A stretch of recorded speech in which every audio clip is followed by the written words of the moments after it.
Bonsoir. L'Association française contre les myopathies, l'AFM, qui récolte chaque année au moment du Téléthon des fonds pour financer la recherche sur les maladies rares, eh bien, elle a obtenu l'autorisation de fabriquer des médicaments. C'est une première mondiale. Grâce à cette permission, 5 traitements vont être développés à Évry, au Génopole Bioprod, puis testés chez l'homme. Pour l'association, c'est l'aboutissement quand même de 20 ans de recherche et surtout un espoir pour bon nombre de familles. Claire Colombel. Depuis le 22 mars dernier, l'AFM est la première association à but non lucratif à obtenir le statut d'établissement pharmaceutique. La recherche, le développement et la production des médicaments pour soigner les maladies rares sont réalisés au Généthon depuis 24 ans, sans que des tests soient possibles sur l'homme. Aujourd'hui, une thérapie génique va pouvoir être testée sur 15 patients atteints de la maladie de Wiskott-Aldrich grâce à ce nouveau statut. Pour nous, c'est vraiment très important parce que d'abord, c'est l'aboutissement de 20 ans de recherche, c'est clair. Que ces recherches, il y a 20 ans, on les menait en bout de paillasse. Depuis les 10 années qui ont suivi, on les menait, on testait ces médicaments innovants sur la souris. Aujourd'hui, on les teste chez l'homme. L'association a choisi de travailler d'abord sur le traitement de 5 maladies rares du système immunitaire, de la rétine et du foie. Dans chaque cas, la thérapie génique va être testée sur 15 à 20 patients avant d'être développée à une plus grande échelle si les résultats sont positifs. Cette thérapie, dite innovante, est encore à l'échelle de tentative, mais apporte un espoir. Je suis bien sûr présidente de l'AFM, je suis aussi maman d'un jeune homme qui est décédé il y a 7 ans et demi d'une myopathie de Duchenne, et de voir aujourd'hui qu'on parle de médicaments alors que quand il est parti il y a 7 ans et demi, on ne pouvait même pas imaginer ça.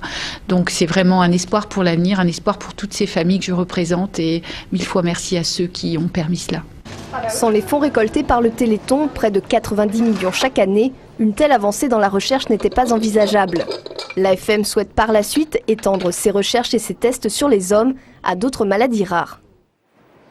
La facture continue de s'alourdir pour les entreprises essonniennes. La Chambre de commerce et d'industrie dénonce la hausse de la taxe sur les bureaux. En fait, c'est pour financer une partie du budget du réseau de transport public du Grand Paris que les montants de la taxe sur les bureaux ont été nettement relevés. C'est ce qu'on explique à la CCI. C'est une modification administrative qui est en cause. 57 communes du nord du département, celles que l'on voit en vert, se retrouvent intégrées dans l'unité urbaine de la capitale, ce qui signifie que les entreprises qui y sont implantées vont subir une augmentation de leur contribution qui pourrait varier de 76 à 195% en fonction de leurs locaux, évidemment.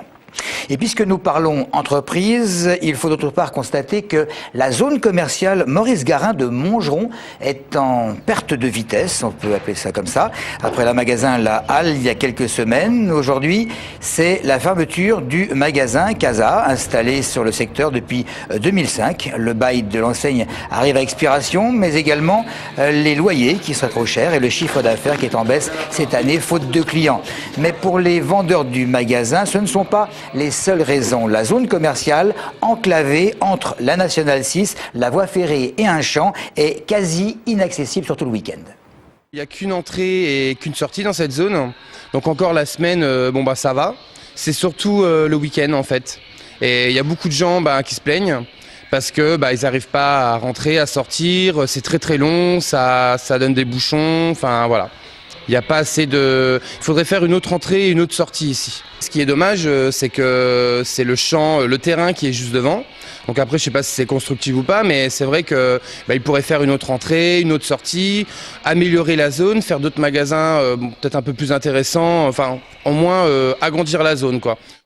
On passe à la garde des enfants de moins de 3 ans qui continuent de poser problème, notamment le tôt le matin, bien sûr, et tard le soir, et surtout dans les familles monoparentales qui sont souvent les plus démunies. Alors, un dispositif innovant était expérimenté à la Grande Borne de Grigny depuis maintenant 3 ans. Il est presque entièrement financé par la Caisse d'allocation familiale, la CAF, qui va désormais étendre cela dans 5 autres villes de l'Essonne. On va ça avec Christophe Garnier. La Grande Borne va désormais servir d'exemple. Depuis 3 ans, un dispositif ingénieux de garde des enfants y est expérimenté par la ville, le département et la caisse d'allocation familiale. Désormais, les assistantes maternelles font des heures étendues. Elles viennent très tôt le matin dans les familles et peuvent rester très tard le soir. C'est la CAF qui verse directement la prestation auquel ont droit ces familles qui s'appelle le complément mode de garde.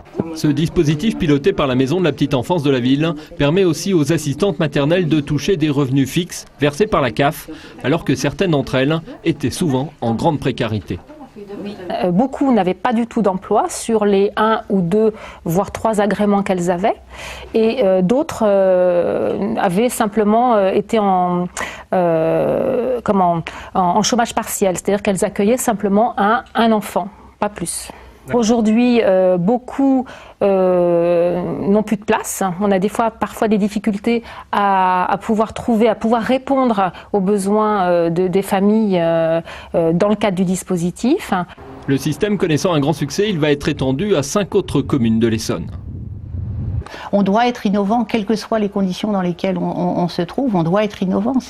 C'est formidable que ce dispositif puisse être étendu à d'autres villes. On ne peut que s'en féliciter.